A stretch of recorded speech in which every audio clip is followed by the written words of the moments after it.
হযরত উমর খলিফাতুল মুসলিমিন, হযরত উমর তরবারিটা মাথার উপরে লইয়া এইভাবে ঘুরাইতেছে, আর মক্কার অলিতে গলিতে হযরত উমর আডে আর বলে, মক্কার মানুষেরা রে, আজকের থেকে আমি প্রকাশ্যে নামাজ পড়ব, আমার সাথীরা প্রকাশ্যে নামাজ পড়বে, কেউ যদি বাধা দিতে আসস তাহলে স্পষ্ট ঘোষণা করে দিলাম, তোদের বিবি যদি বিধবা করতে চাস, আয় আমি উমরের তরবারির নিচে আয়।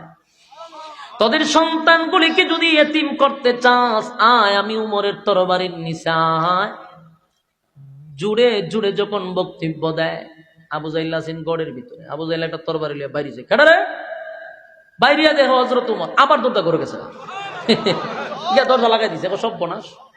উমর রে আবু জাইল ডরাইতো, যে উমরের কাছে শয়তান হয় না। আমি আগেই বলছি প্রত্যেকের লোকের শয়তান থাকে, কিন্তু উমরের যে শয়তান, উমরের দ্বারে কাছে থাকে না। উমর রাদিয়াল্লাহু তাআলা যে রাস্তা দিয়ে আটতো, শয়তান ভুলে ওই রাস্তা যায় না, এত ভয় পায় শয়তানের শুধু। উমর যখন তরবারি লইয়া ঘোড়ায়, আবু জাহেলের ক্ষমতা নাই উমরের সামনে দাঁড়াইয়া কথা বলা। সেই উমর ঘোষণা দিছে নামাজ প্রকাশ্যে শুরু হবে। সেদিন থেকে নামাজ মক্কাতে প্রকাশ্যে শুরু হয়েছে। জোরে কোন সুবহান। আমি শুধু আপনাদেরকে একটা একটা করে পয়েন্ট বলবো, আর আপনারা শুধু উমরকে চিনবেন, উমরকে চিনবেন, তাহলে সামনের আলোচনা করতে আমার সুবিধা হবে। উমর সাধারণ কোন সাহাবী না। আমি একটা ঘটনা পড়ছি, উমর যে কেমন একজন সাহাবী ছিল আপনারা শুনলে আশ্চর্য হবেন। উমর যখন দেশের রাষ্ট্রনায়ক ছিল, উমরও দেশের কি ছিল? প্রেসিডেন্ট ছিল, সাধারণ প্রেসিডেন্ট। উমর 50টা রাষ্ট্রের প্রেসিডেন্ট ছিল। 50টা রাষ্ট্র মানে অর্ধ পৃথিবী। যেমন আমেরিকা একটা রাষ্ট্র, ওই রাশিয়া একটা রাষ্ট্র, বাংলাদেশ একটা রাষ্ট্র, ইন্ডিয়া একটা, এরকম রাষ্ট্র 50টার প্রেসিডেন্ট ছিল উমর। কি বুঝেন? আঙ্গুলের ইশারায় অর্ধ পৃথিবী চলে, এর নাম হইল উমর। খলিফাতুল মুসলিমিন হযরত উমর যখন দেশ চালাইতো, তখন একজন গভর্নর পাঠাইছে মিশরে। মিশরে যিনি দেখভাল করেন, যিনি পরিচালনা করেন, যার দায়িত্ব মিশর চলে, ওনার নাম হলো আমর ইবনুল আস রাদিয়াল্লাহু তাআলা আনহু। উনি গোটা মিশর ওনার দ্বারাই পরিচালিত হইত, ওমরের নেতৃত্বে। মিশরের মানুষের মূল কাজ ছিল কৃষি, আর এই কৃষি উৎপাদন করত নীল নদের পানি দিয়া। নীল নদে যদি পানি না থাকে তাহলে তাদের মধ্যে দরিদ্রতা চলে আসে।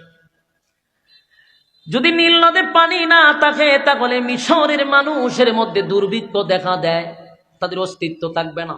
তাদের মেইন নিয়ামত হলো নীল নদের পানি, এটা দিয়ে তারা কৃষি করে, সবজি করে, বাজারে বিক্রি করে, এটা দিয়ে তাদের আয়ের উৎস। কিন্তু একটা সময় নীল নদের পানিটা শুকায়া গেল, গোটা মিশরের মানুষ আন্দোলন শুরু করলো। আন্দোলন শুরু করছে মিশরের, নীল নদে পানি নাই, পানি নাই, পানি নাই, তাহলে আমরা এখন কৃষি করব কিভাবে?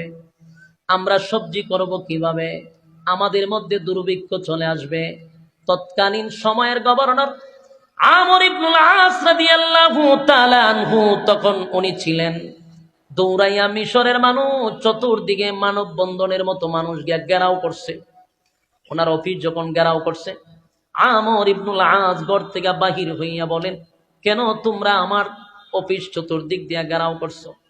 ভাই, আমাদের একটাই বক্তব্য, মিশরের নীল নদে যদি পানি না থাকে গো, তাহলে এই দেশে দুর্ভিক্ষ শুরু হবে। আর আপনি যেহেতু মিশরের দায়িত্বে আছেন, আপনার বাদশাকে খবর দেন, যেভাবেই হোক, যেমনি হোক, রাষ্ট্রীয়ভাবে আমাদের কৃষির জন্য পানির ব্যবস্থা যেন করে দেয়, আর না হয় আপনার অফিস আমরা ঘেরাও করলাম। এমন ভয়াবহ পরিস্থিতি শুরু হয়ে গেল। আমর ইবনুল আস চিন্তা করলো, ঘটনা তো ভিন্ন দিকে মোড় দিবে, কারণ নদীতে পানি নাই, এটা অন রাষ্ট্রে কি করবে? বৃষ্টি দিলে পানি তো। কিন্তু এর আর কথা হইলো, আপনারা পানির ব্যবস্থা করে, যেভাবেই হোক রাষ্ট্রীয়ভাবে পানির ব্যবস্থা করে দেন, তাহলে না আমরা কিছু করতাম। আন্দোলনের এক পর্যায়ে আমর ইবনুল আস বলে, ঠিক আছে, আমি বাদশার কাছে খবরটা পাঠায়া দেই। তখন বাদশা করেন হযরত উমর চিঠি, তখন তো মোবাইলের যুগ ছিল না, চিঠির যুগ ছিল। চিঠিও আমাদের মতো এইভাবে সাইকেল দিয়া, গাড়ি দিয়া নেয় না। তখন হেঁটে হেঁটে এক দেশ থেকে আরেক দেশে চিঠি যাইতে কত মাস লাগে। চিঠি বানাইছে কাগজ দিয়া না, চামড়ার মধ্যে লিখে কাগজ পাঠাইলো হযরত ওমরের কাছে। অনেক দিন লাগছে চিঠি পৌঁছতে। ওমরের কাছে গেছে, বলে ওমর দেখে গভর্নর যিনি আমর ইবনুল আস, উনি চিঠি দিছেন, খলিফা আমার যেই জায়গায় কাজের জন্য পাঠাইলেন মিশরে, মিশরের মানুষ আমার অফিস ঘেরাও করে রাখছে, আমি বাহির হইতে পারি না।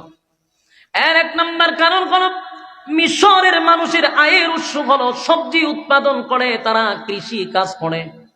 কিন্তু ওগো আল্লাহর পয়গম্বরের সাহাবী হযরত ওমর আমার খলিফা, এখন আমার কি করণীয়? আমি কিভাবে তাদেরকে পানির ব্যবস্থা করব? রাষ্ট্রীয়ভাবে যদি কোনো কিছু করার থাকে তাহলে আপনি আমাকে বলুন, না হয় আমারে তারা ঘর থেকে বাহির হইতে দেয় না। হযরত ওমর চিঠিটা পাওয়ার পরে উচিত তো ছিল চিঠিটা আবার আমর ইবনুল আসের কাছে উল্টা পাঠানো, কথা হয় না?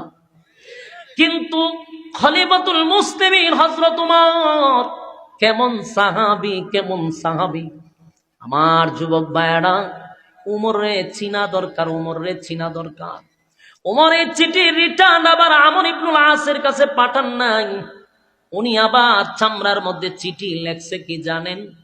নদীর উদ্দেশ্যে চিঠি লেখছে, নদীরে চিঠি লেখছে। সুবহানাল্লাহ, বাড়ি দিয়া চিঠি তো লেখার দরকার ছিল আমর ইবনুল আসের কাছে, কিন্তু না, এই চিঠি লেখছে উনি নদীর কাছে। উমর চিঠির মধ্যে লেখছে, নীল নদরে তোরে আল্লাহ বানাইছে আমাদের গোলামির জন্য। পৃথিবীর যত নদী আছে সবগুলি মানুষের গোলামির জন্য বানাইলো। আল্লাহর পয়গম্বরের সাহাবী খলিফাতুল মুসলিমিন হযরত ওমর বলেন, নদীরে তোরে কেন বানাইছে বল?